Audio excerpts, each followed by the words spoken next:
Alright, what's up, listeners? Welcome back to Predator vs. Movies. I know you can't tell, but because of this French accent that I'm doing, but I'm actually Alex, one of the co-hosts of this podcast.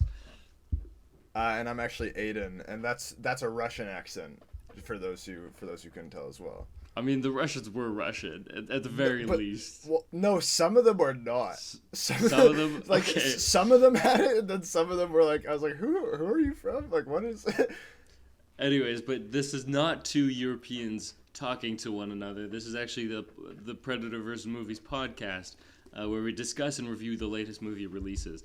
We're going to start off with a non-spoiler review before diving into a deeper discussion of the film. Then we're going to ask the most important question: would this movie be better if the alien from Predator was in it? I'm sure you've already guessed. This week we are reviewing Napoleon, the new Ridley Scott movie, and Peter, yes. Maybe not. We don't know. We haven't heard from him. Yeah, maybe a surprise call-in from Peter. And if that happens, we will dramatically shift the podcast for like 20 minutes, I guess. Yeah, that'll be fun. That'll be fun if it happens, but it'll be even more fun if it doesn't. And then we're just like talking up this thing that never happened. But before we do that or get into the movie of the week, we do have some news in the form of our quick bite segment.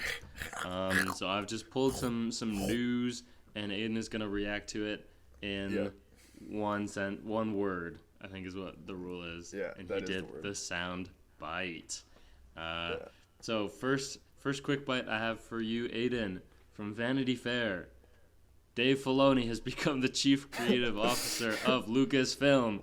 He will now work more directly with Kathleen Kennedy to oversee the next generation of Star Wars shows and movies. Expected. Like, my hands are tied. I can't say more. I know, not ideal.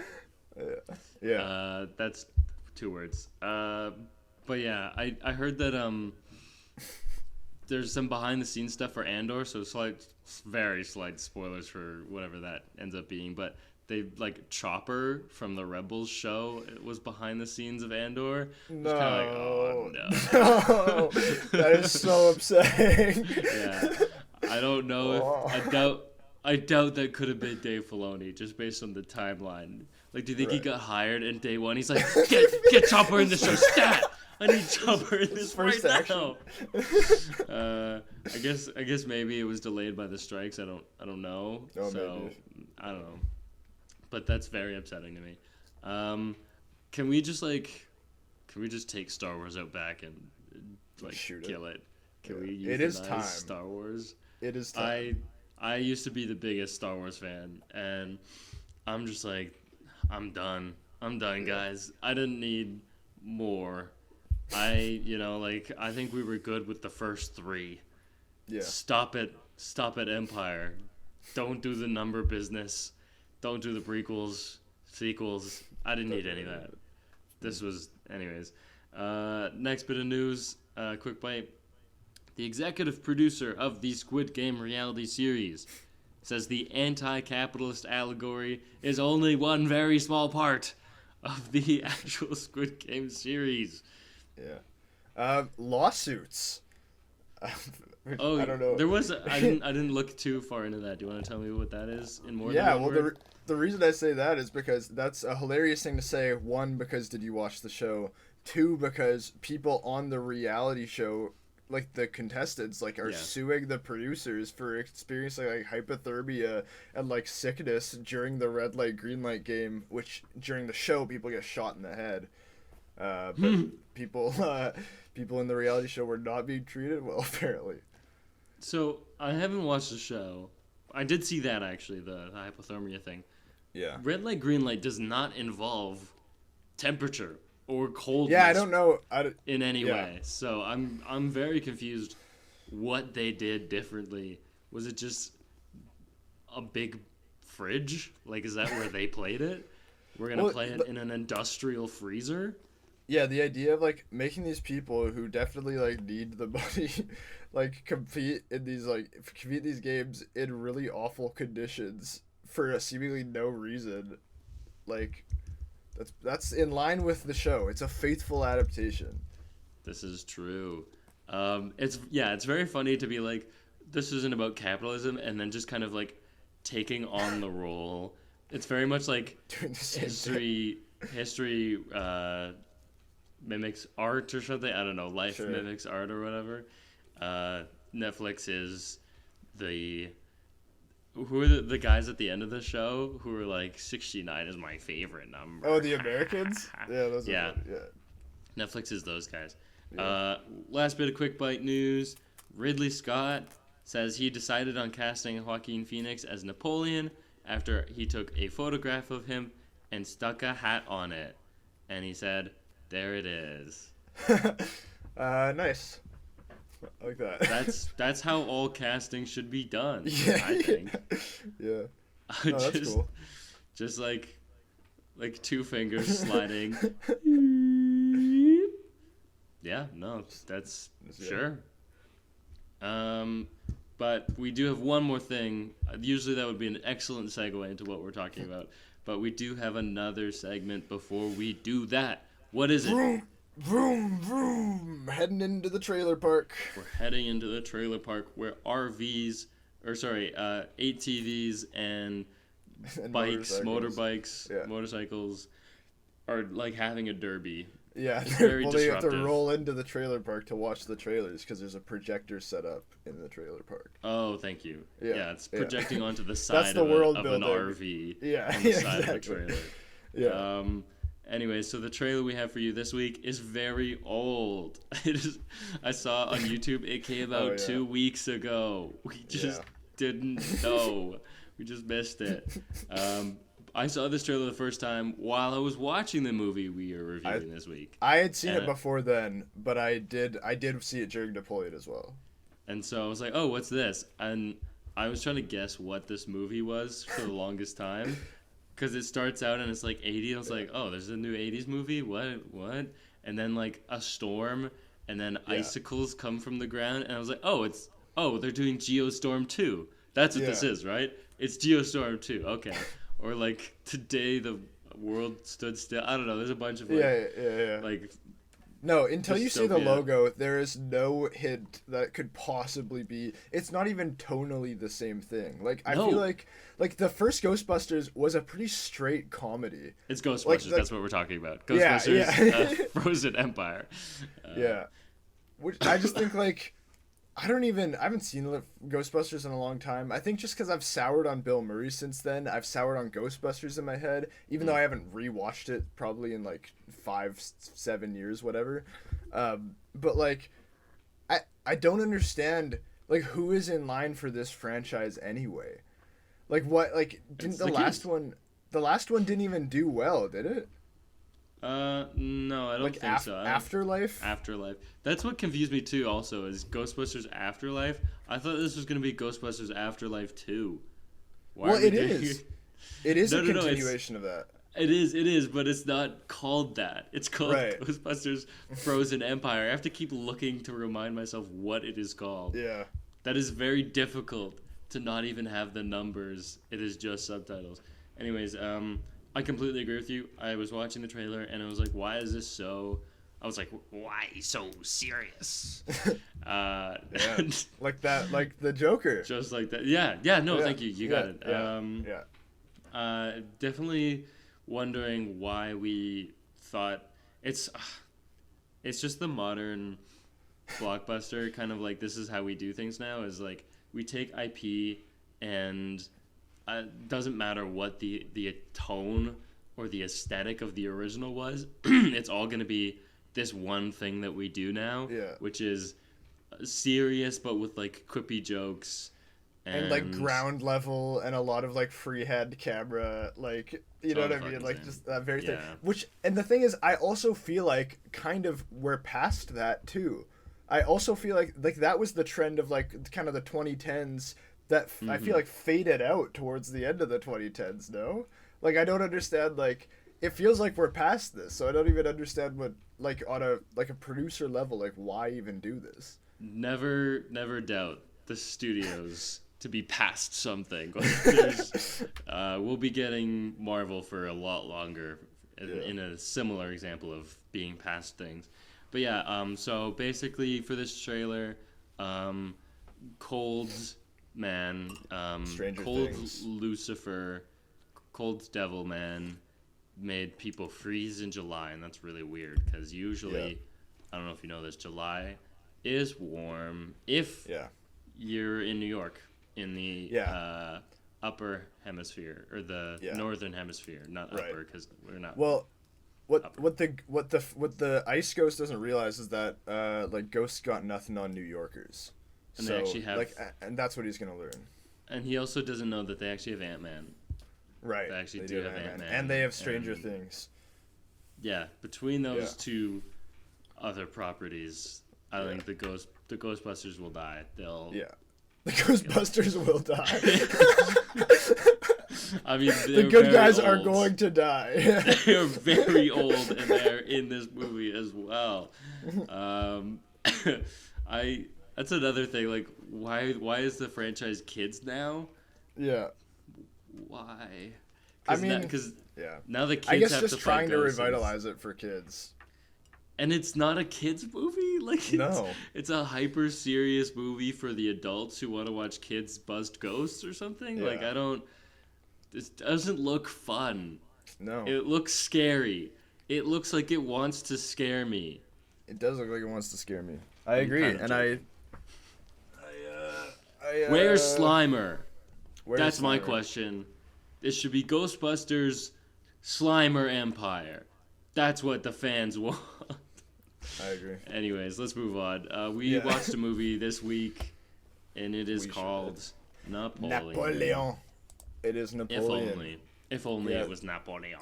Yeah, it is actually not Napoleon. It's Napoleon. Which actually, to be fair, we'll get into it. I don't really have a problem with the accent thing, but whatever. Directed by Ridley Scott, written by David Scarpa, starring Joaquin Phoenix, Vanessa Kirby, among others. Cinematography is Dariusz Wolski. It released initially on November 14th, 2023, and then got a widespread, that looks like a film festival that I've never heard of. Oh, it's a concert hall. Oh. That's weird. Okay. Then a wide-scale release on November 22nd, 2023 in the United States and the United Kingdom. Runtime's 157 minutes. The budget was 130 to 200 million, and the box office is 78.8 million as of now. Interesting. Now, with this information in hand, we will go into our game, the Predacritic Game. The Predacritic. Again, we are not French. I will also accept British for either British or French. Yeah, exactly. No, that was we'll get into it. But there's some scenes where a new character comes in. It's like, where are they from? Who knows? I forgot to. Okay, yeah. Anyway, keep going. Anyways, I haven't explained the game. So this game, we guess a number. Yeah. And this number is not just any number. It is what we think the score of this movie is on the critic score at our upper website called Metacritic. If that made any sense. We're gonna guess some scores. So I've spun our random wheel, and I am going first. Alex goes first. Yeah. Dude, this wheel loves me. I know, and this is what happened last week. And okay, Napoleon.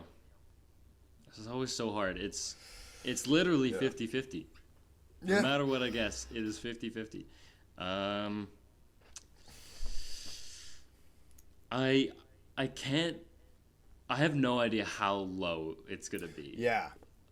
Like I've seen different takes. I know what the ceiling is. I know it can't be above like a certain thing. Yeah. I'll go with. I feel like this is my thing. Is like I feel like there's gonna be some diehard Ridley Scott people. I feel like this is one of those filmmakers where there's some people who are like, Ridley Scott can do no wrong, or maybe not can do no wrong, but like the goat is back kind of people. He made one of my favorite films ever in Alien, but he's made some good ones in there. Yeah, that's for sure. I'll go with. This hurts. 7. Starts with a 7. 71. 71. I'm definitely going lower than that. I'm going 70. This is the thing, is like I can't tell what the critics are gonna do on this one. I don't think they're gonna love it though. I heard a lot of not love, but okay. I think this is gonna be a 60s. I should have guessed lower. It is 64. Okay, yeah. That is, I think it's a more accurate score. I was expecting maybe a few more people to be like more generous to Napoleon. So seeing as you have guessed closer, and you did have it more accurately in your head as well, you do get to tell us what you thought of Napoleon first in our non-spoiler review section. What'd you think? So if listeners remember back, they might remember during our Priscilla episode, I made a point about boredom and how it's not necessarily a bad thing in film. And I thought that in that movie, there was actually like a lot of intentionality, and there was like there was a strong tone, and I really liked it. I kind of liked that it made your mind wander a little bit. I thought Napoleon was boring, and not in that way. I think that this was just kind of a boring movie. And I think it was boring because it felt like there was not much consequence to the things that were happening. I felt like we didn't get a lot of context for things. I felt like it didn't really seem to know exactly what it wanted to say. There's a thing that appears at the end that I'm going to talk about where I was like, is that the point of this? That was the point? I found that very odd. Yeah, there are other things throughout. I think that there are some points being made about like this incredibly covetous man. I actually think that it's trying to make a linkage between like kind of a phallocentric dominance ideology of dominance of the world and dominance of women. I think it's trying to make that point a little bit as well. You think? Do you think that's in there? Yeah. No, I know it's not like subtle, but I just mean like it's not. It like I mean it kind of drops that too. I just think it's like, you know what I mean, like whatever. I think it's making that, and I don't know. I think I was enjoying this movie a lot more during the first half than I was the second. I liked this movie more when it was silly and funny. Like I was actually laughing really hard at this movie, like pretty consistently for like the first hour and a half or so, and then it kind of stopped trying to be as funny. And I didn't enjoy it anymore after that. I am also going to touch on the historical accuracy part in our review, but I might not be saying exactly what you think, but I do think it's worth bringing up.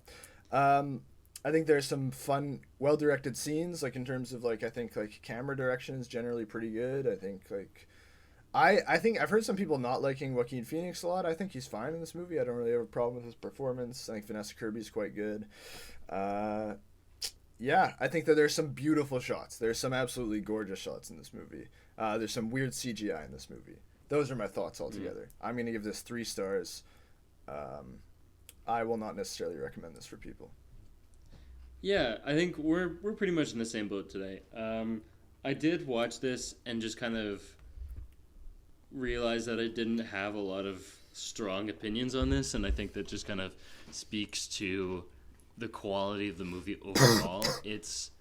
He's not really trying anything, I would say, Ridley Scott. I feel like it is the best way I was thinking of it is like it's a pretty like I'm trying not to use the word faithful because it's not necessarily a faithful adaptation, but it is a straightforward adaptation. It is like, This is what happened, and I'm not really going to do anything fancy. I felt that Ridley Scott's aspirations in this film were the battles, and I think that speaks, like that's pretty, like it shows that that's kind of where his interest lies, because I feel like the movie kind of like peaks at some of the action scenes and is like,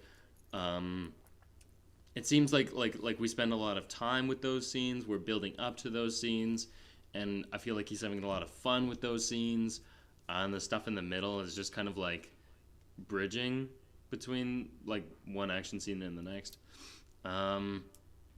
Your mileage may vary on whether those scenes are good, but like I think that seems to be what he was most interested in. Phoenix, Joaquin Phoenix is Napoleon. I feel like he's not given a lot to do with the character. I do feel like he is doing a bit of.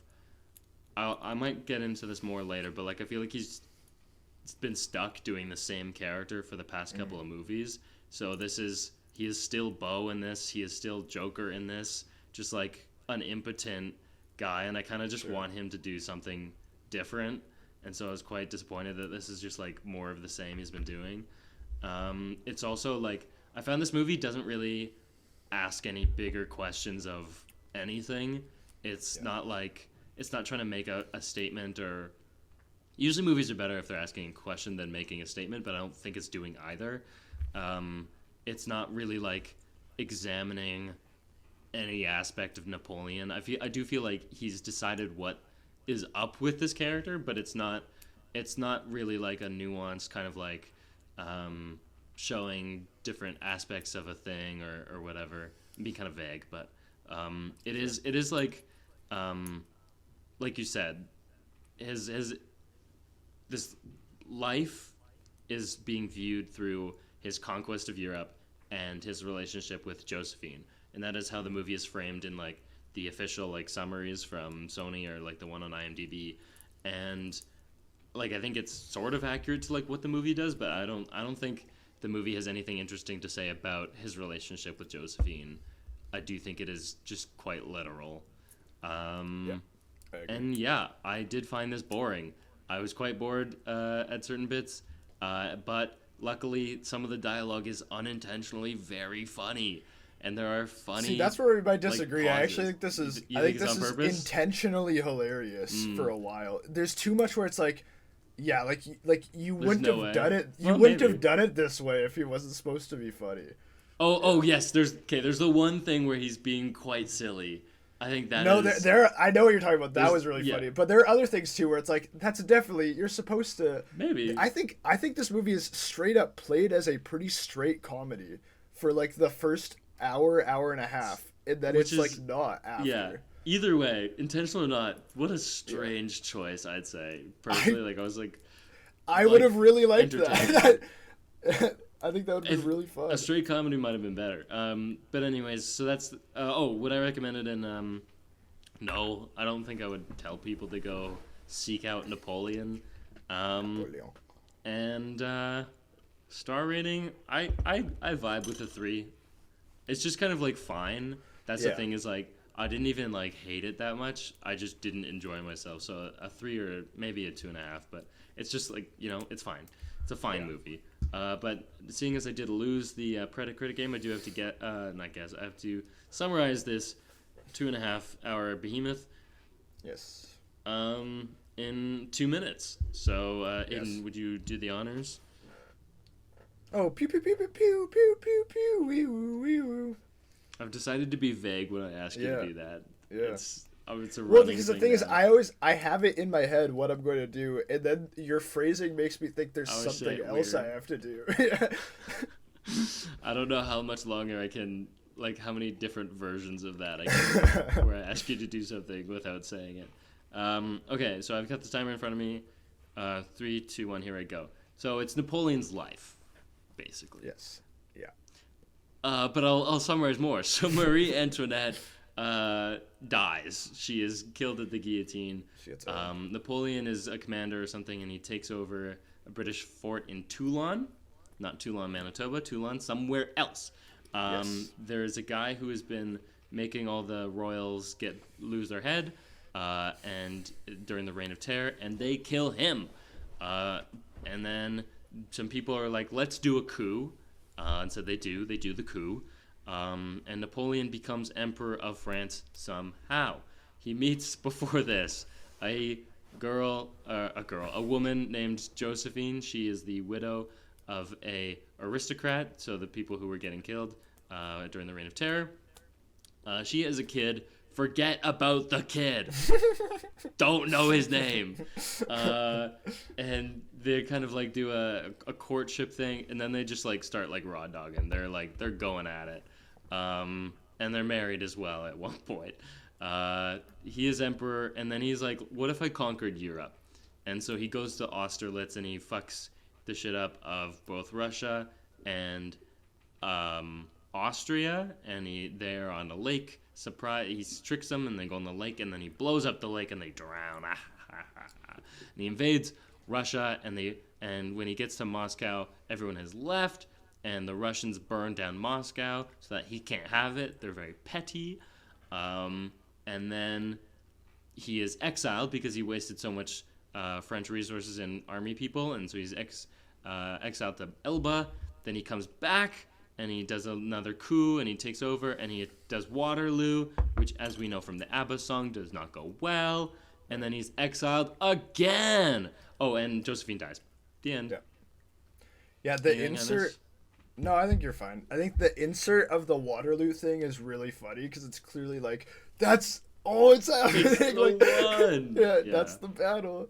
Yeah, that was a funny one. It's, also funny, but Waterloo is, like, not the best battle in this movie. No. I mean, it's the one where, like, he famously loses, so... Right.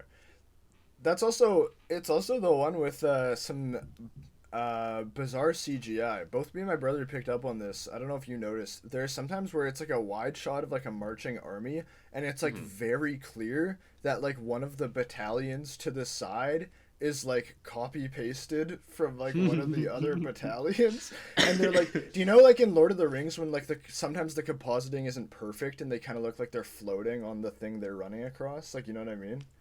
I don't remember Lord of the Rings that well, but I know what you're talking about in this movie. Right. But yeah, there's a bit of that where it's like, oh, that's just like a floating army. They're not really there. But I mean, I don't know. Like, it wasn't that bad. And I didn't see this, but my brother pointed it out. He said that during like the decapitation of Marie Antoinette, some of like the background like characters, like the mob, are just straight up like PS2 faces, and I didn't see that, but apparently. I'm that's awesome. Curious to see that again. Yeah. That's very much what the actors' strike were doing. They're trying to fight the PS2 takeover. I did notice in Waterloo some of the, like when they form the squares. Yeah. British. I was like, those guys are moving too fast. I was like, they're quite obviously CGI guys going like whoop, trying to do the square pattern. But Aidan, I do have a question for you. What is your favorite part? Yeah, I think my favorite part is definitely near the beginning. I really, really like the scene. I don't even remember what he's doing, but it's when he's like starting to kind of amass some power, and he's it's when they're ousting some of like they're doing the coup. It's like during this kind of sequence, and I forget where they are, but like basically like the scene starts with his brother kind of talking to people like, like we're gonna do this. They're announcing that they're forming the tri-council sort of thing. Yeah. And then he comes out, and the mob gets kind of mad at him, and then he like runs and he falls down the stairs, and then he comes out the door.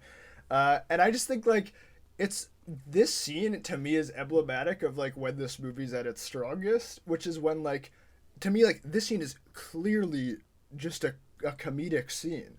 And, like, I think, like, in directing, I think in acting, I think in writing, like, the shot where he, like, falls down the stairs, and it's, like, this continuous freehand shot, and he, like, gets up, and he's, like, and he comes out the door, and then there's actually, like, a hilarious line where... That part, yes. Where he says, he's outside, and his brother says something like, we're doing it for France, and then he's like, save me! Save me! Like, Napoleon yells something like that. And, yeah, I just mean, like... I was actually enjoying this movie for the first half, and it was because of scenes like this where I feel like the perspective was very much like, oh, this guy's a loser. Like, this guy's actually just kind of like a dork loser. Yeah. I was like, oh, this is kind of like The Social Network, where I'm just seeing like this like loser rise to power. You heard it here first. Napoleon is like The Social Network. And I think like it clearly has some distance from him. Like it's clearly making fun of him for most of the movie, and I think it actually achieves this like really enjoyable tone for a good chunk. And I think this scene is like it at its best. There's a really I think when he comes back in, there's a great shot when all the like soldiers like arm their guns again. And then he's like, oh, shall we put it to a vote? And like he's like stormed back in. And I think I like that he his line delivery is really good at that moment too. Like he's like out of breath, and but like there's like some confidence and like and sassiness to it. I just like it's just the use of freehand versus not freehand in this scene. It's just like a well-made scene, and I just wish the whole movie was kind of like this. It's very interesting because I think I knew from the start like this was gonna be like a self-serious movie where Napoleon is like they're like, oh yeah, he was this very serious like a loser, but like he was like a serious guy, and these are the serious battles he was in. And then it just suddenly has these like scenes that could come out of like a completely different movie.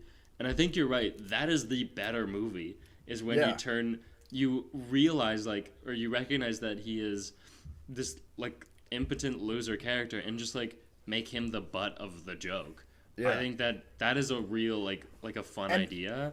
And it's really funny to see like this guy like still made it to the highest order. And I think like there's actually an interesting point in there somewhere about like it's almost like it's almost like real life where their society actually rewards this behavior. You know what I mean? Like just all he needed was to be like incredibly covetous and cruel, and like that was enough.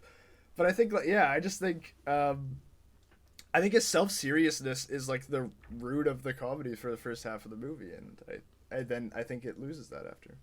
Yeah, and also you didn't mention this bit, but when they've escaped the people just kind of like beating them up. That's so funny. So they've escaped the people beating them up. The brother is like, what does he say? He's like, oh, this is really important, guys. We need to like he's trying to hype up the soldiers outside to like beat the other guys up, beat the guys who are beating them up. And he's like, you know how serious I am? And he like literally like in the movie he goes like and like clearly like does thinking face, and then he's like, I'll kill my brother, and Joaquin Phoenix Napoleon is like, huh? he's like what are you doing? And like almost should have had like an aside moment where he's like, brother, what are you doing? It's like, just go along with it, just follow my lead, you know, like it's that's the tone of it. They don't say that, but there is like all in the acting. And there's like a shrug where the brother's he like, shrugs. The brother's like, I don't know what I'm doing, just go along with it. And I was just like, during that moment, and there's some other moments, very funny, like actually pretty funny, and you think it's intentional. I think it is absolutely. You can't look like at the that way scene. you're doing like, that. Especially like the way you're describing it too, like you wouldn't do like that shrug if it's not at least on some level supposed to be funny. And I think that's true, like almost right from the beginning of this movie. I think like even when he's sitting down and he's like first is courting Josephine, and they sit down in the courtyard, and she's like literally laughing at him because what he's doing is absurd. Yes, he's just, that is funny. Because he's just like sitting there like staring at her, just like clearly like brewing. And it's like she's laughing at this guy, and I think like that's like the funniest thing. It's funny, like the movie's about like a guy with like a Napoleon complex who actually isn't that short, and that is historically accurate from what I understand. That it was British propaganda that he was super short. That actually wasn't true. They do one short joke later, or like the fact that he is short, he has to use an apple box. But that is funny. Just responding to that scene you mentioned, though, I forgot about that scene. They're like sitting at like a coffee shop or something. It felt very modern, which was funny. And they're just like sitting at a table doing kind of nothing. He's staring at her, and then I can't remember if he moves or if he moves her, but he's like, sit closer. He moves. He pushes the table awkwardly, and then brings her chair close to him. And it's he like drags her over and sit closer to me. Yeah, he's just a goof. I'll say in the same kind of line of thought, one of my favorite scenes is when he decides that he is Pac-Man, and he's just gonna go. I was like dying. I thought that was so funny. And then when he does it, and then he does it again the next scene. He does it more than once. Yes. So I'll describe for those who haven't seen it. Basically, he's got like this weird thing with his wife where he wants to have a kid, and they're having trouble with that. and he's just like a sex fiend for like a good 10 minutes of the movie, and to display his horniness, he just starts going.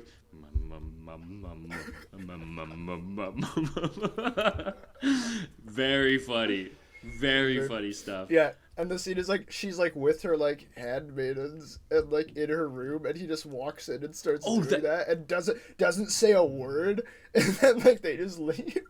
And he starts being like a horse, like on purpose. Yeah. He starts like kicking his foot like in the horse kind of way.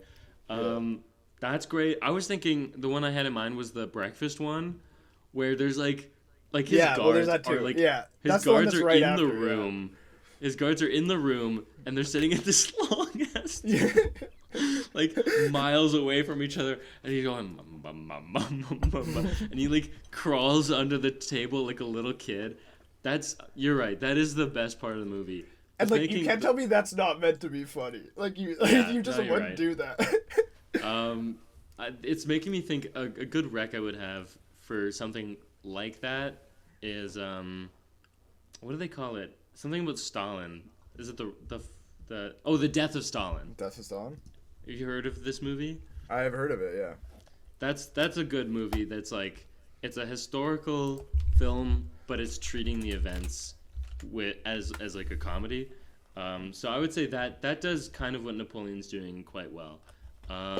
Yeah, also like I was thinking about like The Favorite. If people have seen The Favorite, it was kind of like that. It was like the absurdity of the elite bourgeois, like I guess they're not bourgeois, the aristocrats and whatever monarchs. Yeah. Like Yorgos does that well generally.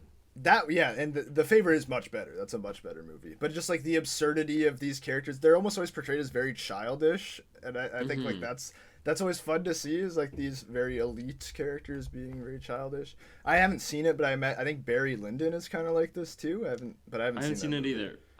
We both need to see that movie. That is a movie I need to see. Yeah. Yeah. Last bit I'll talk about for just being funny, funny moments at least. When he's in Egypt, he uncovers a sarcophagus, and it's a moment that like I could see playing in a very different direction. Yeah. If he had something to say about Napoleon, Ridley Scott that is, if he had something to say about Napoleon, like, I don't know, like destiny, like the feeling of destiny, or the feeling of like wanting to be remembered in history.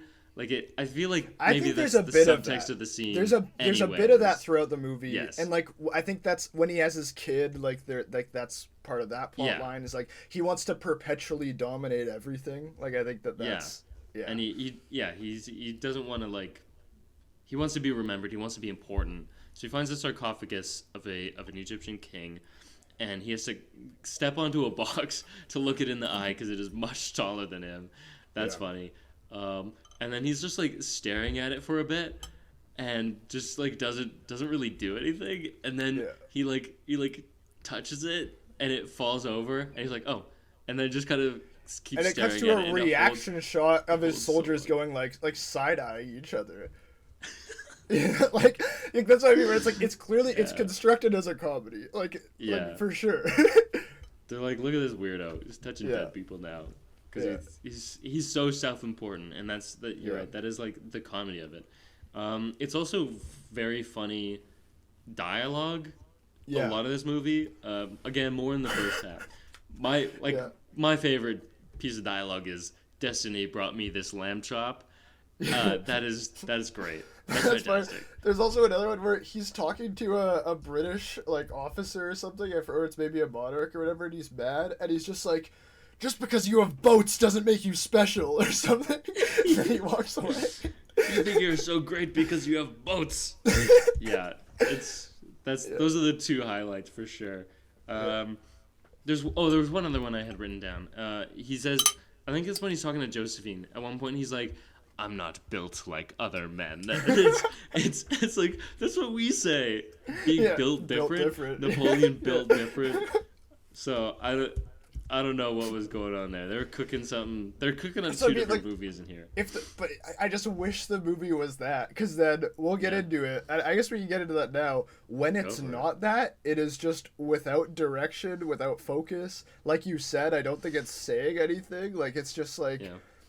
I think it's making a vague point about domination and continuing his bloodline and how that relates to, like, his domination of women. I think it's also trying to, like...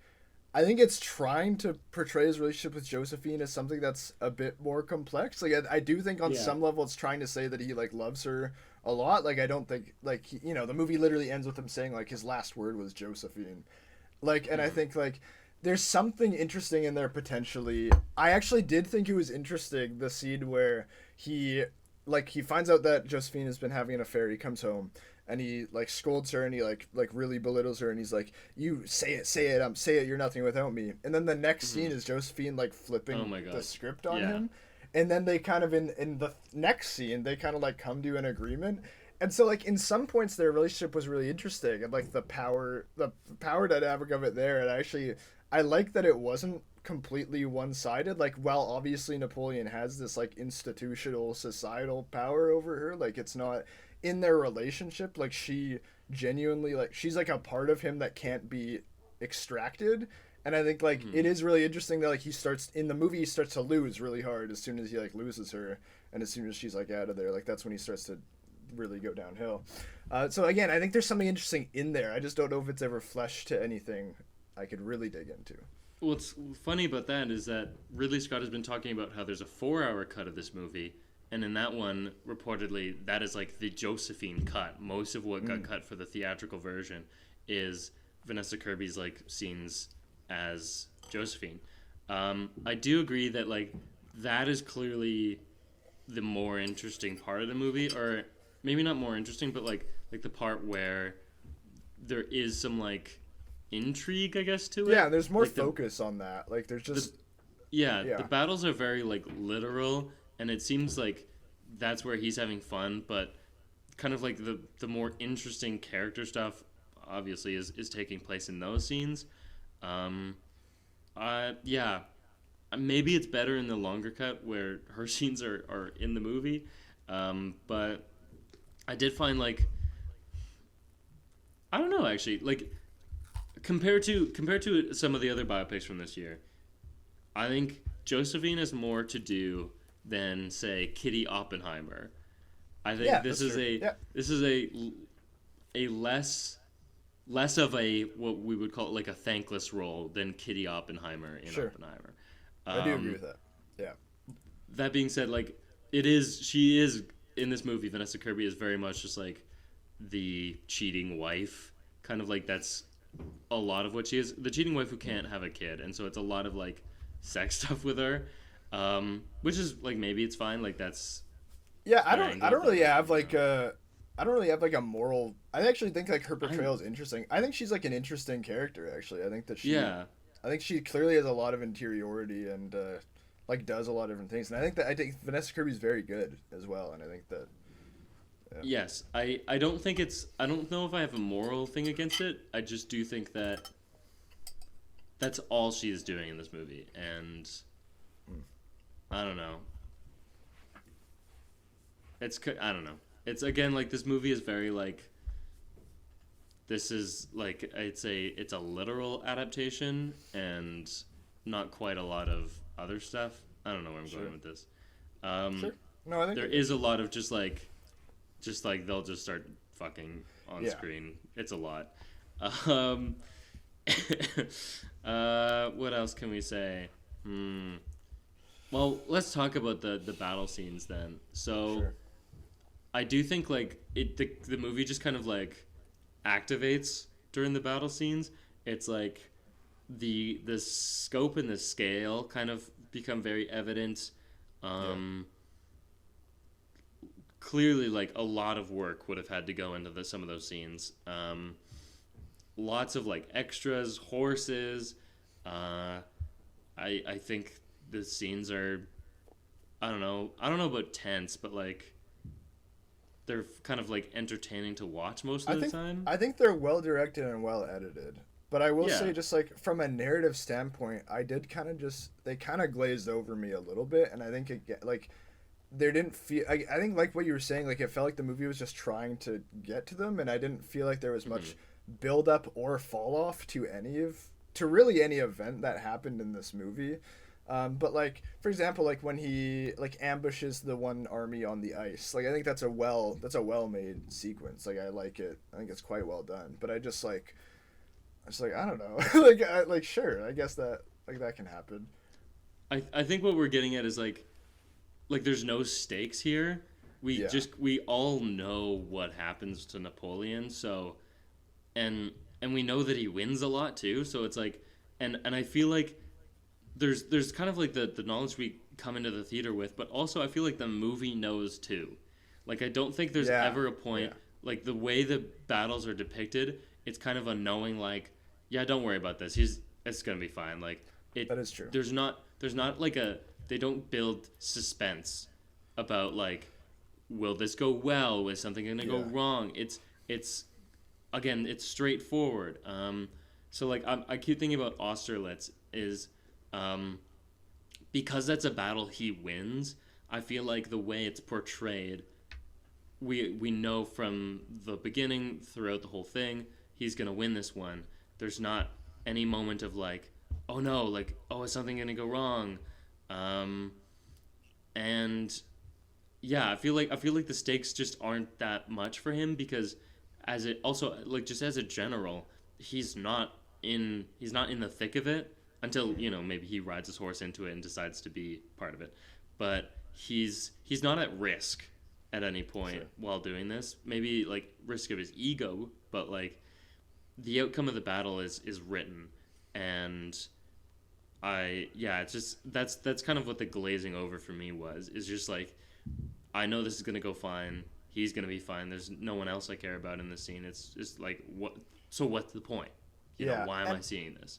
I actually think I think you're right, but I think there's a version of that that could be played well with like historical awareness of like everyone knows like he's gonna win for a good chunk of this movie and then he's gonna start losing, right? Like Mm-hmm. everyone knows on some level that's what this is gonna be, and I think there's a way to play these scenes like oh and just like look at how he trapped them, like look at how and like it showcases like his skills, like as a character, like he, what I Yeah. mean, like his strategic prowess or whatever.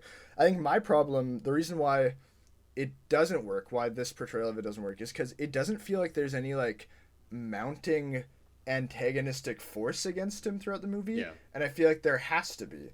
But it doesn't feel like people are like slowly turning on him. It doesn't feel like there's Mm-hmm. much like fallout to anything. It just feels like suddenly people are like, we should have killed this fucking rat all that time ago. Like as soon as he Yeah. starts losing, and I think it should have just been slowly building. Like for example, when he becomes emperor and declares himself a monarch, I was like, oh okay, how are the French people gonna react to that? And like I'm not a historian. I don't know. What I understand is there was a lot of reverence for Napoleon. Is that like they loved him, and so like that would be interesting to see what that reaction was and to see like because the whole point he was part of a revolution that ousted monarchs. So Mm-hmm. how do they feel about it when he declares himself a monarch? And there's just there's no one that's like that's fucked up. There's like a few scenes here and there with like an Austrian officer or whatever where he's like Yeah. Napoleon sucks, but there isn't this feeling of like mounting forces against him. Like the weapon against him is forming. It just feels like he's winning and then he's losing. I completely agree. It's weird that like the best connection I have is like he doesn't have like an Aaron Burr, and it's it's funny how it's all kind of like this feeling of the antagonistic force is just like there when it needs to be. It's brought Yeah. up when it needs to be, and it isn't a consistent growing thing. Again, it's that feeling of like it's the difference between like a foreboding dread, building suspense, building tension, and a literal adaptation. Because in a literal adaptation of like a Wikipedia article, those forces don't exist until they interact, Right. until they intersect with his life, and it's yeah. So like for example, there's the stuff with the Tsar of the how do you say that word? The Tsar. Thank you. It's the Z. The Tsar of Russia. There's like three different times he flips his position on Napoleon, and it's just delivered like offhand as dialogue, and I'm like, wait, he's flipped again? So he was against Napoleon, and then Napoleon's friends with him, and then off screen we're enemies again, and in the span of like 20 minutes, and there's no building of that, there's no cause of that. I don't even know why he keeps flip-flopping. I also just know, I think this is what happened, but I think this is the war that I have in my head, where like everyone was like, man, this guy sucks, we gotta like team up. It was one of the first global like European team up movies. It was like the Avengers of Europe had to form against the Loki Napoleon, and we just like don't get to see any of that. It's just all kind of relegated to like off screen, and then all of a sudden, like at the very end of the movie, we do see it, and it's there's like England this and council, Prussia and Russia, and there's this council, and they got all the flags, and I'm like, oh, where were you guys? You guys were just like fucking around. I have no idea. So no, I definitely felt that way. And this is a point that I can kind of segue into, is that there was some discourse surrounding this movie regarding historical accuracy going into it. And I had said earlier on a different podcast that like, okay, so there's this point being made where I saw some people saying like, oh, it doesn't matter, like no one is going to treat this like it's a history textbook of what happened. I think that is an intentionally naive thing to say. I think that anyone saying that knows that is incorrect, that people absolutely will look at this movie and be like, that's what happened. Now, to be clear, I'm not saying the movie's doing like a super immoral thing by saying he shot at the pyramids when he didn't. Like, that's not true. But I actually think story-wise, in general, more historical detail would have made this movie better. And I think there's a version of this movie that is potentially like there's a way to do this movie that isn't historically accurate but is still super fun and engaging. But with the movie they have, I actually think like digging into like why these things were happening and like what was the fallout of this, what happened after this, instead of just kind of like telling me like these big events, like looking at kind of a different perspective of what happened and getting into, again, just more specific details. I think that would give this more focus. I think it would flesh out its themes. I think it would actually just make this movie stronger if it had a little bit more research put into it. It's the thing I always say where it's like, I think like it's a movie that like movies are better when you put research into them, and that research doesn't necessarily have to be like, you can exaggerate and you can embellish and you can dramatize and whatever. Like, I'm not saying they have to make it a textbook, but like I actually think it's interesting that was like the discourse around this, when I think after seeing the movie it clearly would have been better with a bit more detail. Ridley Scott, some of the stuff he's been saying, it sounds like there was one quote that I found kind of interesting, is that like he just like he didn't care, but also because like that's not his job. Like a little bit, but and on some level, like that's true. Like I don't even completely disagree with that statement. That's because like he was saying like that's the script writer's job. Ridley Scott's one of those directors that I don't think has he written any of his movies. I don't know if that's a true statement, but he's a director through and through. Most of his movies, at the very least, are written by somebody else, and this is one of those as well. And he was just kind of like, look, that's the writer's job. I'll just do whatever the fuck I want. But I do agree, like specificity usually does generally make things better.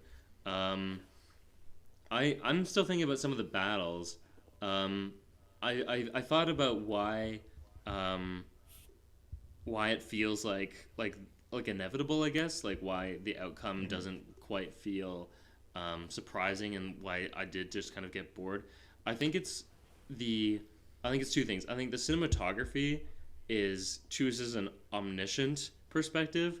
Lots of sweeping aerial shots, just kind of like as if from the perspective of like God or like whatever, like a narrator, like people looking back on it from history. That's what it feels like. Exactly. Yes. Instead of, if it was all from Napoleon's ground level perspective, that feels like anything could happen. I don't know what's gonna happen. If we stuck more with Napoleon, a lot of the Austerlitz scene especially is not from Napoleon's perspective.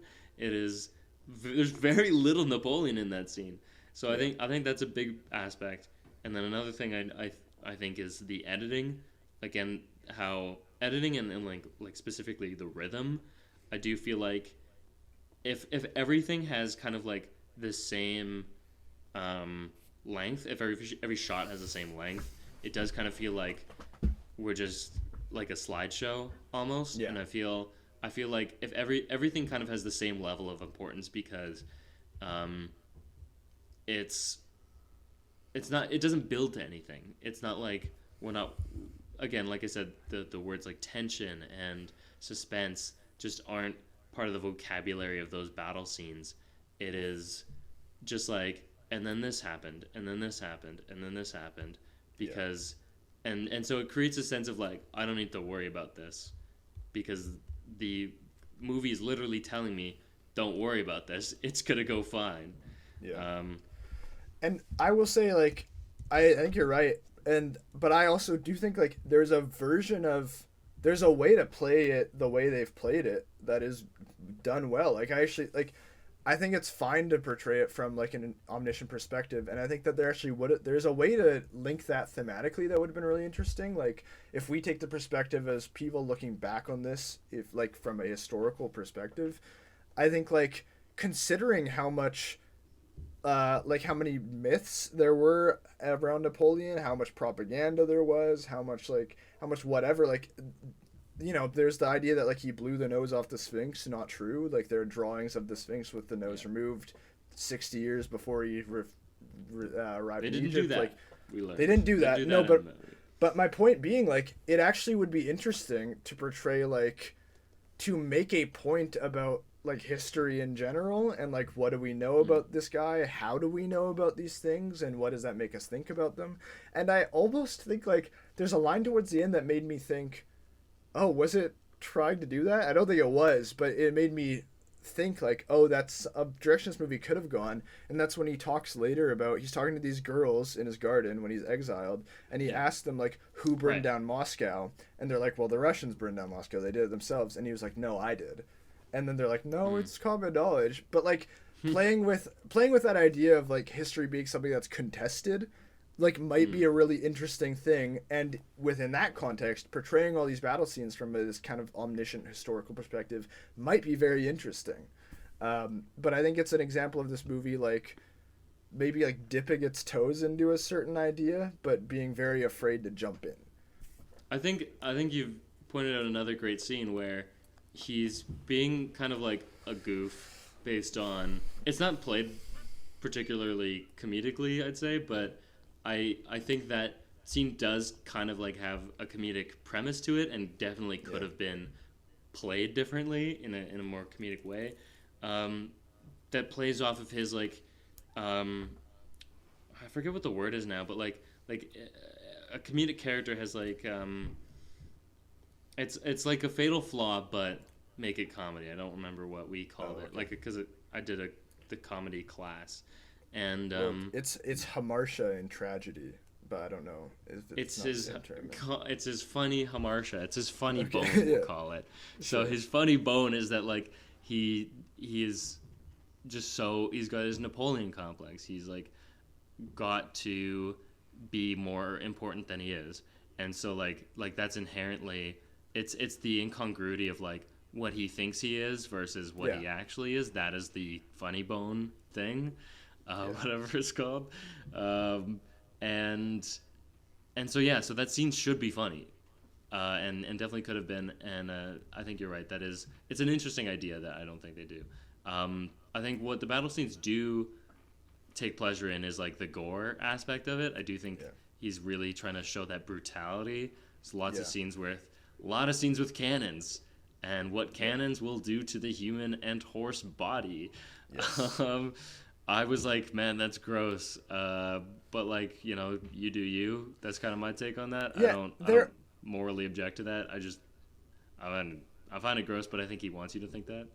I think he wants you to think it's gross, but I think this is another example of the movie's trying to make a point, but just because of the way things are set up, it's not. There's not much of a point. Like, so again, like the thing I alluded to earlier, this movie ends with like an end card that shows all the people that died in the wars that Napoleon fought, and it totals like 3 million or something, like 3 million people. And I remember thinking, like, was that the point of this? Like, you're trying to tell me, like, oh, look at the brutality of this. And I think that that's somewhat present, but I think that, like, in these very gory battle scenes, like, they just happen, and not in a way that feels like, not in a casual way that, like, maybe Saving Private Ryan does, where violence casually happens, but it's horrifying. And you're like, oh my god, war is terrible. This movie just kind of feels like, yep, we're blowing some arms off, for sure. And I think that that's a bit of editing. I think I think it's the narrative as well. Like, it's the perspective. It's that, like, again, like, a bit of that grounded perspective might be better there. And I do think, like, it's trying to make a point about, like how, like, the decline of humanity during, like, politically unwell times, like the idea, especially in the beginning, when it's like, we're revolting now, we're revolting here, and we're revolting this, and like this idea, like, in just like kind of like the numbers don't matter, like the idea that like the cost of life was never considered. Like, there's something, I think there's something there that I think it's trying to do, because I think there's too much of it for it to not be a point, but I don't think it's ever really saying anything about this, and to the point where it's just straight up surprising when that end card comes up, because it's like, I feel like that's not what we've been spending time with for a while. More than that, like, you're saying, like, you don't think that was a point that was very clear. I would actually say my feeling about Napoleon is that this movie is actually saying war is awesome up until the title card. It did feel like the brutality and the gory is kind of like, yes, it is like, ew, that's gross, but I feel like he's reveling in it. I feel like he's having a lot of fun with the battle scenes, and like kind of like how people enjoy doing the reenactments, the war reenactments. That was the vibe I was getting. Like, this is so awesome. This is so fun. Yeah. Oh, it's going poorly for Napoleon now. Or like, you know. I actually I think the battles are far enough in the past that that's okay. But you can't do that and then say, like, and then try to make the point about, like, how many people die. Like, I don't know. I'm just saying, the title card, I was like, oh, we're getting some classic biopic title cards. What is it going to say? Yeah. Oh, that's it? That's what you're going to talk about? Yeah. I found that very surprising as well, because I never felt there was, like, a moral stance up until that point, is what I'm saying. Like, I don't care if I agree. If you're like the I think war is awesome guy, like, that's a weird take, but, like, go off, I guess. These kind of my thoughts on that. But to end the movie on that note is like, that is not at all what I was gonna you would say, or like the takeaway I thought it was gonna be like, it starts off with such a weird, like, lead into it as well. It says, like, Napoleon did 61 battles, or whatever it is, you know, he did this many battles, and I was like, oh, it's gonna say how many he won, right? Like, that's the next line. He won 61, or like, he did 61 battles, he won this many because he was so cool, or like, you know, or maybe he didn't, maybe he lost a bunch, and like, that's like a revelation for us. And then it's more about the, like, casualties and like the lives that were lost. I was like, oh, that's not what this movie was about. What else can we talk about? I can talk on this. This is a short point I have, but on the topic of like just text on screen, there are a lot of, like, title cards that are shown in this movie when a character's introduced that are too quick, and I didn't know what the fuck they were talking about, and I didn't read them in time. And they're cursive. and I don't, like. And it's just, even when I see them, like, I think it's almost impossible to keep track of who is who in this movie, like, because none of the characters feel very characterized, other than, like, Napoleon and Josephine, and, like, maybe Alexander the Tsar. And they all look the same. They all look the same, and they all talk the same. Man. Yes. Depending on like the country, like people from France and England and Austria all talk generally the same. Some people from Russia talk like this, some people don't. Like, I don't have a problem with them being like, we're not doing accents. I don't mind that, but like you just have to differentiate these characters. They all dress the same. Like there were sometimes where I'd see the Russian soldiers and they'd be like, oh, those are the Russian soldiers. Nice, I see that. But like like English and French, for example, like, oh, this is the same. These are the same guys. Yeah, on the accent thing, I do want to touch on that. I'm kind of torn. I do think if everyone did silly French accents, I would be like, this is very silly. Like if Joaquin Phoenix had to do a French accent the whole movie, I don't know if that would be better than what we got. Sure. I do think that because I had the same problem with Marie Antoinette. Watching a movie where French people are American and sometimes British, that's kind of like, that's too much for my brain. Like, to have them be American is very weird, because usually if you're going to do this, the French people are at least British, you know? Sure. And then to have them be American is like, whoa, what? You're not even European is kind of like throwing me off.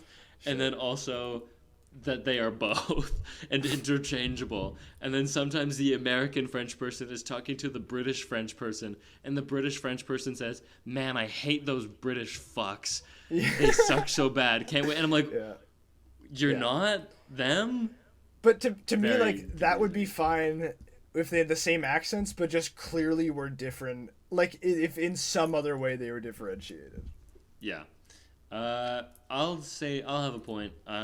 This is another biopic that decides to be everything. It decides to be basically his whole life. And generally I find those do not go well. We've had a lot of biopics this year that do better jobs of that. Most recently, Priscilla decides like a very specific time point, and I think that was a good move for them. I think Oppenheimer, although Oppenheimer is kind of sweeping as well, and like quite a lot of his life, but even that is like so focused about what it is trying to be and trying to talk about. Whereas this, I do feel, is like, let's recap the entirety of his Wikipedia synopsis, and which is why it feels so bloated and long and just kind of like aimlessly wandering through his history. I don't know. How do you feel about also just one more thing on that. When he goes to exile, like that should be like a really big thing. Yes. It was like a year, I think almost a year of his life. He said 300 days or something. And literally like 2 minutes. Yes. 3 shots. And so like when the true stakes of the movie feel so meaningless, we've lost the point, right? Yes. Like that's when one of the most important things to him personally is one of the least important parts of the movie. That's like that should be like a red flag that you're doing it wrong. And not only are his losses unimportant, like you said, I think his victories are relatively unimportant in this movie too. Like right after he's exiled, what happened in history is that he like marched through France and amassed an army as people loved him so much that they joined his side. All we get is a scene where like 50 guys are like, yeah, Napoleon. And then later we cut to like, okay, so he's taken France again. What? Like I need to like that is very important. That is like the idea that France loved Napoleon is not like that would be so interesting, and that's so important to the story that's trying to be told here. And it's like it feels like, I think you said it, like it's just okay, so this happened and this happened and this happened, so we're just like we're gonna get through. Okay, so he was exiled, we're gonna show him exiled. Okay, and then he came back, so we're gonna show him coming back. And then he was back at the head of France, so he's back at the head of France. Like it doesn't feel like there's much cause or consequence to anything. It doesn't feel like there's much stake. I remember I felt in the movie like I thought he was gonna like dominate things more.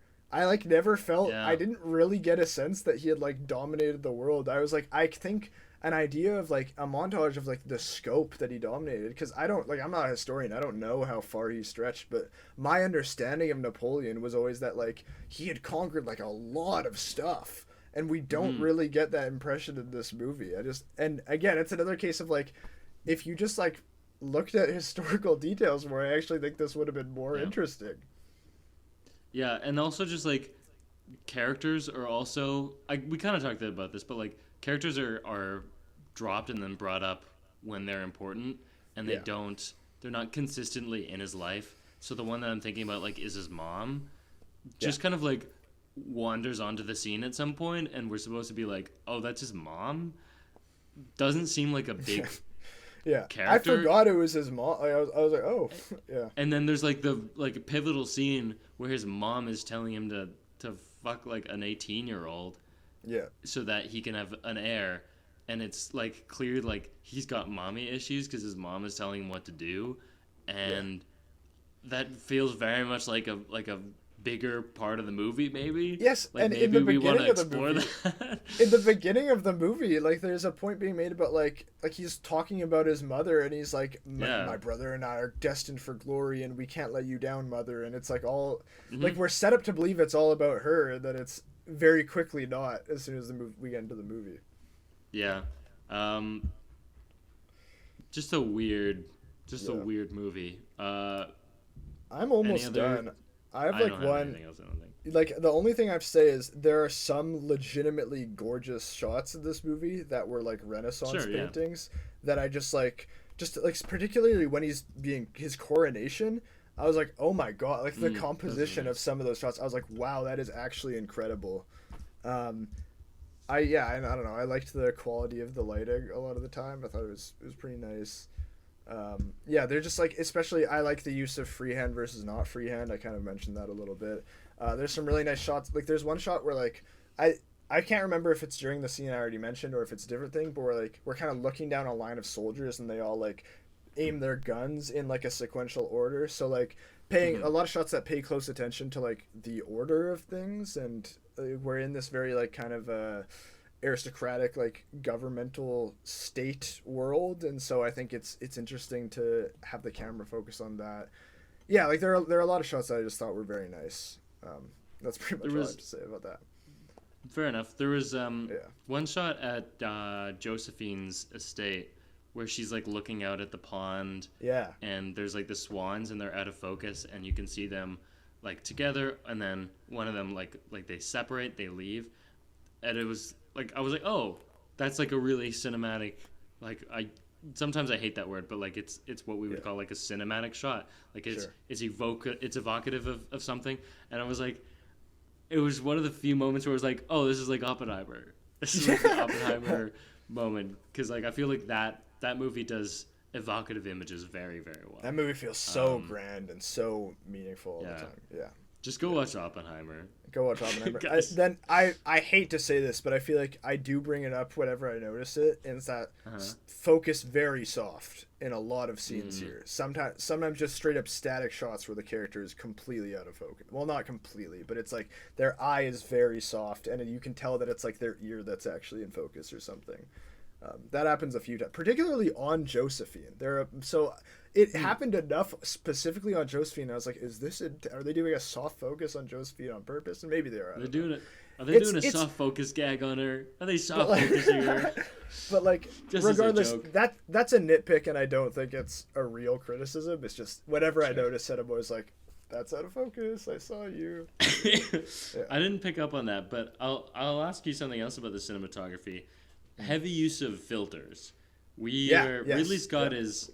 I think this is a thing he just does, especially in his like digital age. I don't think I noticed it in his earlier films. The classic digital thing of like Europe is blue, and warm places are orange, and well, also sometimes Europe is orange though too. I didn't find it to be as. There were a few times, yes. Yeah, sometimes France is orange. And particularly, like, I actually thought the warm versus cold was kind of fun. Like, I liked the coldness of it. I didn't mind the desaturatedness of it either. Like, I know that's a big, like, film Twitter thing, but, like, I was like, I don't know. I think this looks pretty nice. Especially, like, I actually liked the desaturated colors during, like, the warmer scenes in particular. Like, the fact that the warm light was, that was actually kind of interesting to me. I wasn't as crazy about the blue desaturated. But I still think it all in all looked pretty good. Yeah. I'll say for that, I don't love... I felt the filters might have been too much sometimes. When it is just like... When it feels very filtery, when it feels like you slap this on that's kind of when I have the problem with it. Sure. And I did feel like I don't think I noticed desaturated, but I was kind of like, yeah. I've never cared for the teal orange kind of. I don't think it's doing quite the teal orange most of the time. It's not quite that. It's not doing it at the same time. Yeah. It's teal and then it's blue and then it's orange. It's not blue and orange at the same time. Just don't love filters. It's like what do you call them? Like a LUT. It's giving. Yeah, but I don't know. I didn't mind the look of this movie, and I think that like. Yeah, I agree. Like Ridley Scott seems to do this a lot, and I do think that he does it. There feels like there's more intentionality behind this actually than I feel like when other modern directors do it. I think sometimes when other modern directors do it, they're actually trying to emulate Ridley Scott a little bit in a way that doesn't feel good. But I don't know. Like I just didn't have a. I do know what you mean, and that bothers me in a lot of other movies when I can tell something has been so colored. Like this is not a movie, but The Boys, for example. Like I've always hated the way that show looks because it's like so. It has such a look. It has this like sepia, like sort of sepia but desaturated. Like, and I really don't like the way that show looks. But I don't know. It just didn't bother me much here. Sure. If you're done, I'm done. I'm done. We will get into our classic segment. Aidan, what is that? So the podcast is called Predator vs. Movies. In case you haven't noticed, we've already done the movie part. Now it's time to get into the Predator. We asked the question: would this movie be better if the Predator from the movie Predator was in it? Yeah, probably. Actually. Probably, sure. First one in a while. This is the classic thing where if we think a movie is kind of boring, then like throw the Predator in there for sure. He can be. He's the Tsar of Russia, actually. Oh no, question. He goes to Egypt and it's an ancient aliens thing, and it's actually predators in the tombs, something like that. Like Assassin's Creed Origins. Yeah. Real question though, who's winning? Napoleon fights Predator. This is and a good also within the conceit of this is interesting, and it's so because he's fighting. Specifically They're in fighting. Fighting, but also I feel like the battle has to be of war strategy because that's what Napoleon is. Oh, okay, sure. Who has better war strategy? And I actually, it's funny like doing this podcast because I don't think I've seen a full Predator movie ever. but no, I saw the Shane Black Predator movie. I saw that which was really bad. I've seen the original. Yeah, that's all we have between us. But he is like supposed to. The Predator is smart and he's like a strategy guy himself. So this is actually an interesting one. I wonder how. But does the Predator command troops? That's the question. And are the troops also predators, or right? I think they have to. Are be they people. just like they have to be? I think it has to be. That's I think really funny though. I think it has to be the same level of technology, and it has to be. It has to be a battle of wits of who has better war strategy. Wits. So he can't use any of his tech. Anything that makes him special. It is just his mind. Yeah. God. That's a good. I'm rooting for Predator. I'm rooting for Predator in this one. I think he could beat Napoleon. I think he wins. Because Napoleon wins or Napoleon loses at Waterloo. That's a massive L, and you can't allow L's like that in the Predator game. He's too much hubris. Whereas Predator doesn't have hubris. Predator just gets shit done. You know what I mean? Yeah, there's 3 dots. He'll 3-dot him. Yep. He's like that sniper. He's like that sniper who snipes him. That was another thing. Yeah. Sidebar. Could have been so cool. Like just kind of like a random element that could have been a whole thing. Yeah. And wish they had like done something more with that. Yeah. I don't know. Because there's even a line that's interesting where he's like, "All generals have better things to do than to just shoot each other down."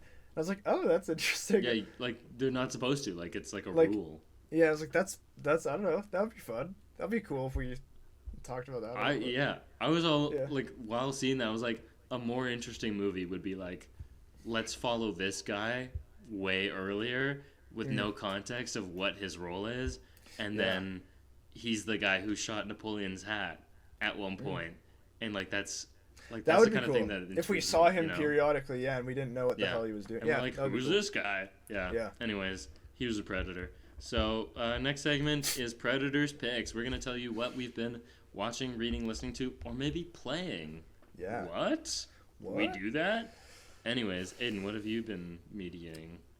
So I think I mentioned this last time, but I'm kind of out of my horror watch through where I watched almost exclusively horror movies for like 2 months, and I've kind of fallen into this noir sort of thing.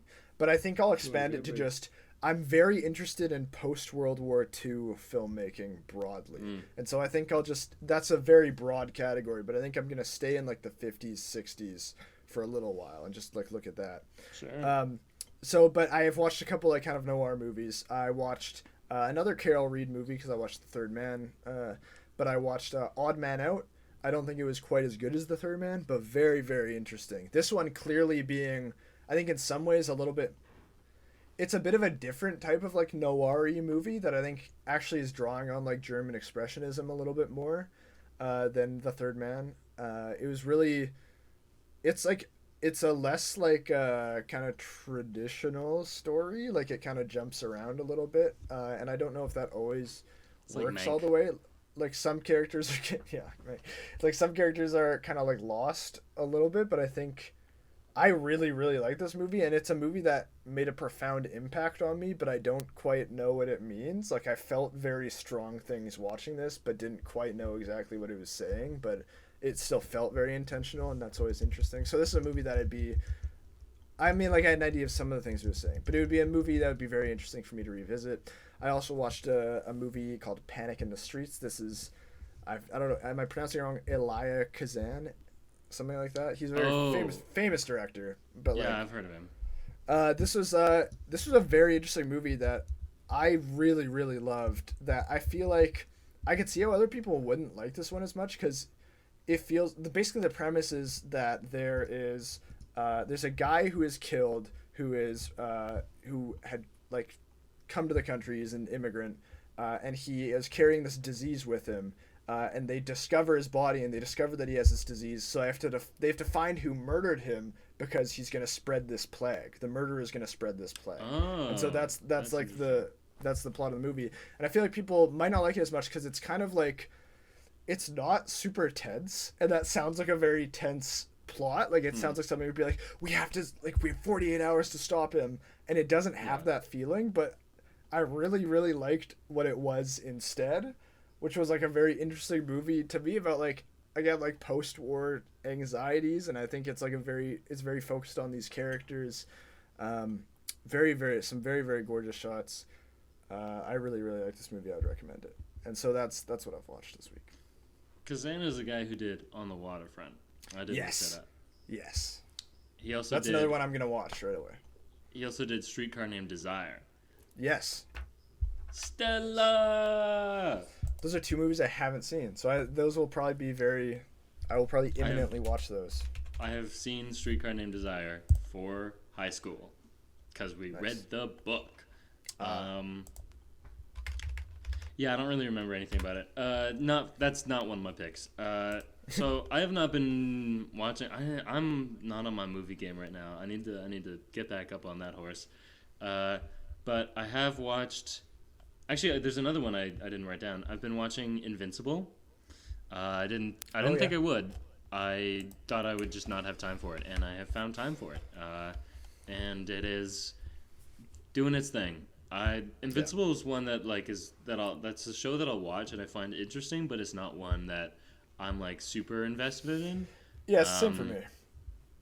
I just the source material never had a connection to it, and yeah, I don't know. It's interesting. They did some interesting things.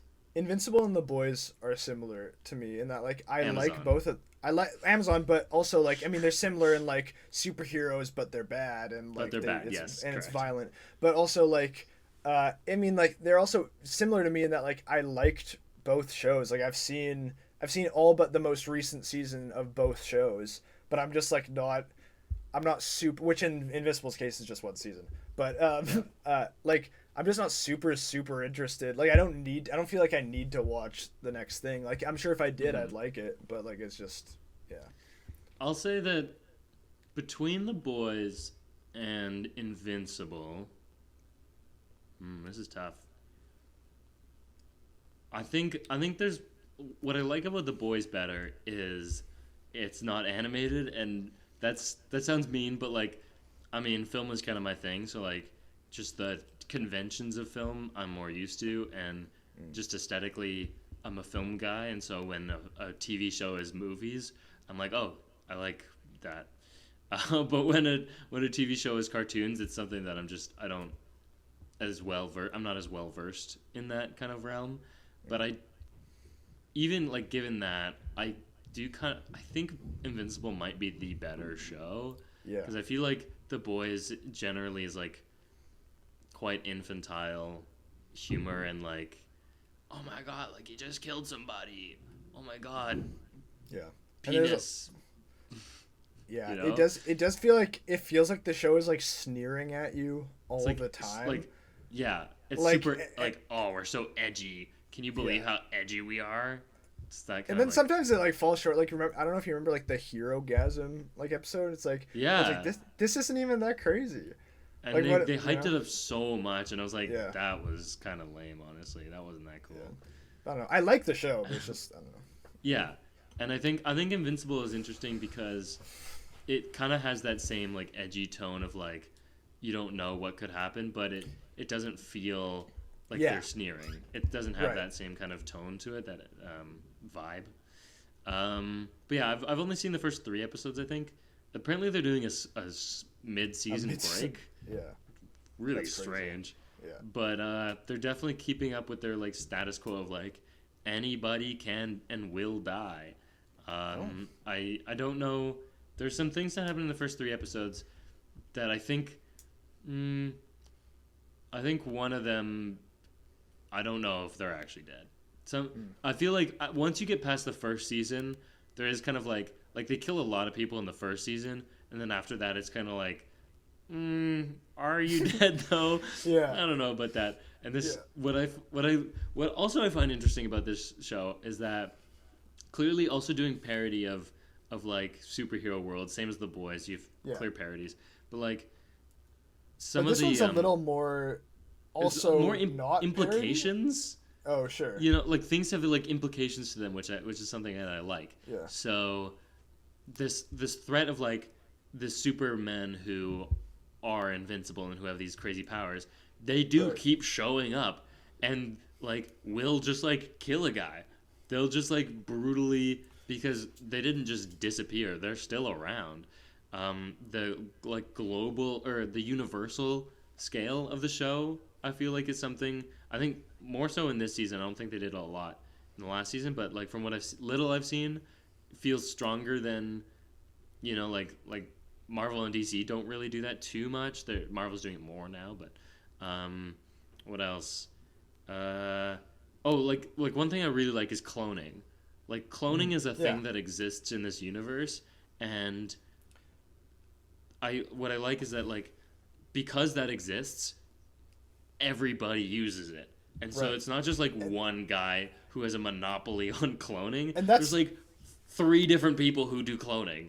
And that's what I'll say broadly about the show is that the world building is actually really interesting. Like there's a lot of it, and it feels very much like things are implemented the way they should be. Like if something is a part of that world, it is a recurring part of that world, and it feels like it's always present. Yeah. So I'll watch that with interest.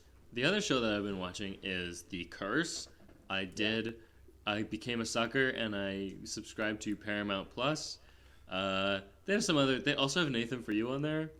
Yeah. So, anyway, so I watched the first 2 episodes of The Curse. I think there's a 3rd one I can watch now, but I haven't yet. Definitely on that first episode, did not know what to make of it. You haven't seen it yet, have you? No. So I don't have Paramount. So I won't spoil it. First episode, didn't know what to make of it. I do feel like with that first one, they throw you into the deep end of like this is what it is. This is the world. These are the characters. Nathan Fielder is sort of like what we know him as, but with very different personality traits. Like there's a few traits that are like quite different. So he's not playing the same old. He also, I learned this from the credits while watching. He co-created this with Benny Safdie. So, like, not only is he starring the show, like, co-starring Benny Safdie, he is also one of the creators. And I feel like that explains a bit. It's interesting. I think I was more on board with the second episode of kind of, like, what this is. They do some really interesting things.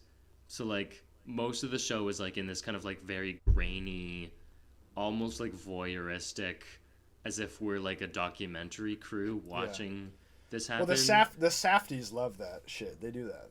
It's it's very Safdie then. That first episode, there's just this one thing that I'm sure will come up more, but was less important in the second episode. Did you hear anything about the curse? I know that, like, there's a micro penis. Yeah, that's it. Okay. So that's just something that I've never particularly found to be funny. The idea of the micro penis. Sure.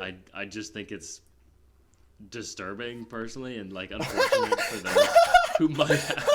I don't know. Like, I don't find it funny. Okay. I find other, like, kind of more infantile things funny, but, like, sure. When they did that, I was just like, oh, gross. like oh no.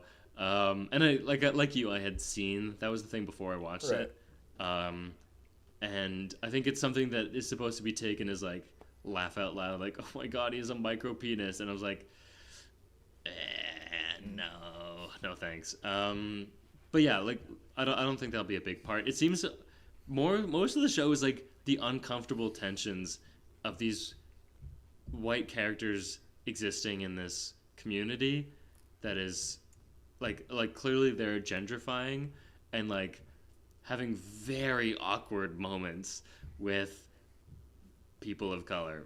A lot of, like, the second episode, there's a lot of stuff with, like, Native Americans, and, like, it just like even now, like, I'm thinking on it, like very uncomfortable, but, like, funny uncomfortable, because it's all scripted, right?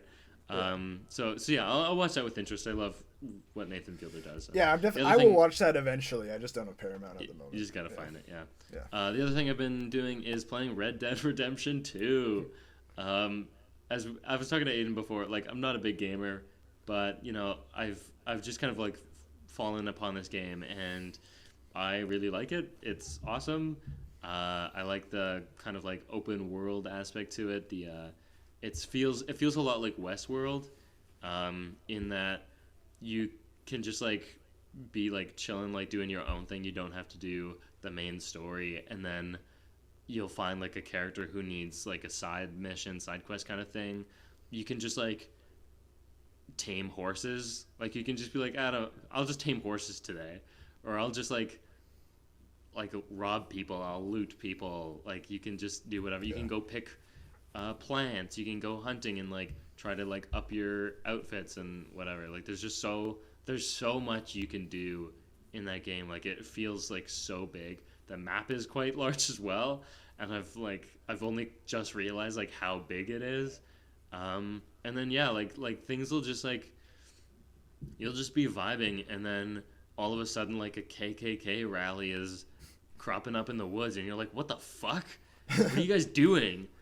No. And then you just, like, and then you can just, like, decide to, like, beat them up or whatever, and then maybe they'll kill you, and then they'll take, like, $60 from you, and you'll be like, fuck, they took $60. Also, like, your horse can die. That was a thing I discovered. My voice broke, and it sounded like I was sad. There was one horse that died, and I was like, oh, horses can die. I didn't know that. And then I was like, I didn't really care about that horse, but then there was a new horse that I did like, and he almost died. I got in a bit of a firefight at this manor. There's like a plantation, and I wasn't supposed to be there. I was trespassing, and I was like, what? And I didn't do anything, but they were just, like, mad that I was there. And so then they started shooting at me. I was like, oh fuck. And I'm still, like, not great at doing firefights and like fighting people, and they just, like, shot my horse, and it was, like, writhing on the ground, and my only action options were, like, the options should be kill or revive, and revive was, like, grayed out. I was like, no, revive my horse. I probably didn't have, like, the potion or whatever. So I was like, kill or do nothing, and I was like, I don't know what to do. And so I was trying to, like, like just not die also because they were still shooting at me, and then I did die. But because I died before my horse died, it reset and my horse was safe. So lesson learned. I don't think there's a suicide option in the game, but I was like, next time, to save my horse, I'll do what I have. I'll do what I have to. Yeah. So that's my rec. Go play that game. Next week, I don't know. I don't know what comes out next week. Poor Things or Zone of Interest or one of those or something. Right? What's December 1st? I don't even know. 2020 American films. Here's a nitpick I can talk about on the podcast. Poor Things is December 8th. Sure. I knew it was not quite yet. I don't like that when I need to know what movies are coming out, it is sorted like one is American films. And I can only see the American films of 2023 or a different country. Put them all together. Yeah. Why do I need... there's probably a lot. Yeah. But like it's really hard to be like to remember the European films that are also coming out wide releases. If we want to, if there's something coming out, we could watch Saltburn. That would be one. My God. I don't really... No. That feels like if it looks like a TikTok movie. But I mean, it looks like a movie that was designed for TikTok edits to be made of it. I have not seen the movie. I've not seen it either. My understanding is that it is a smart movie for dumb people. So like it is a smart is a dumb person's idea of a smart cinematic movie. Someone else said that it's if someone had watched Parasite and thought the rich people were the good guys, which is really making me want to see that movie. There's definitely other options. So December 1st, Silent Night comes out. That's the John Woo film with Joel Kinnaman. Oh yeah, that'd be fun. That might be really fun. There's the Eileen movie with Anne Hathaway and what's her name? Oh yes, yeah. And Thomasin McKenzie. I didn't think that looked good, but no, I'm not super interested in that. Some other movies that came out in November. Good Burger 2. I'm okay. Leave I didn't see the first one. Wish. We could watch the Adam Sandler Leo movie where he's a iguana. We never saw May December. That's the one we missed. Ooh, we could do that. I don't know how to watch that though. I don't know if it's still. Might have missed that one. And we didn't see the Dream Scenario movie. I didn't know if that one was good. So lots of things we could do. We'll figure it out. But we'll probably end up doing Renaissance, a film by Beyonce. Yes. If you like us, check us out on Instagram and Twitter at PredatorVMovies. If you like my thoughts on movies, check me out on Letterboxd at _AlexGordon_. I leave reviews sometimes. You can also check me out on Letterboxd. I'm 810Sunny. That's 810SONNY. My name is Wombo. I also leave reviews sometimes. And then Peter's not here, so he doesn't have anything to plug, which means that you have to leave a review on whatever platform you consume this podcast on. Actually, I'll bring this up. I've noticed some people have actually disliked some of our videos. Really? Priscilla was one, and Beau is Afraid is another one that had some dislikes. Well, that one makes They also had some likes. They had some likes, but there were a few dislikes. I just wanted to clarify. Because it is in the fine print that you're actually not allowed to do that. That I understand. Thank you for engaging with that at all, because that is like you're at least trying to follow through on the contract, but you are. I understand still the confusion there. Yeah, you are supposed to like it. Yeah, like they're kind of close together, and I think that's actually a flaw. That they're so close together, because like I can understand like you're trying to like the video like you're supposed to, and then maybe you just like kind of like swipe your mouse to like the right or something, and then oops, like you accidentally dislike it, and like maybe you didn't realize like I'll forgive you this time, like it's a mistake, like I understand it's a mistake, but actually don't do that. So actually just likes, so we're supposed to like 5 and then stars, nice comment where you're like comments. Yay, where you say something like that. No, that's actually the code word for this week. Is yay with 5 exclamation marks. If there's 4 or 3 or 6 or 7 We'll know, and that means you didn't actually watch the movie. You're actually lying, and that's how we'll know. So leave that specific comment. Yay! With that tone of voice. Yeah. It's a voice message. Yeah, make sure you say it out loud while you are doing it. And 5 exclamation marks in the voice message. Yeah, that's it. Bye.